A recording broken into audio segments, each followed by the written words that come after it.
সুজাতাই আজ শুধু সবচেয়ে সুখে আছে, শুনেছি প্রধান কোটি সবিতা ধীরে আর জহরতে আগা গোড়া মন আসে, বাড়ি বাড়ি সব কিছু দামি আজ কলেজে সাংলা বিজ্ঞাপনের ছবি আঁকতো আর চোখ ভরা কথা নিয়ে নির্বাক ছোটা হয়ে কিছু দাদা বসে শুধু ভাবত ও কফি হাউসের সেই আড্ডাটা জানি। ধন্যবাদ সম্মানিত উপস্থিতি। আমরা এরপরে আরো বড় অনুষ্ঠানে আপনার সাথে হাজির হবো। সেই আপনি ভালো থাকেন, সুস্থ থাকেন। আসসালামু আলাইকুম ওয়া রাহমাতুল্লাহি ওয়া বারাকাতুহু।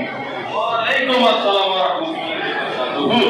আমাদের প্রিয় ভাইকে অসংখ্য ধন্যবাদ। আমাদের সকলের মনের কথা যেন একাই বলে ধন্যবাদ।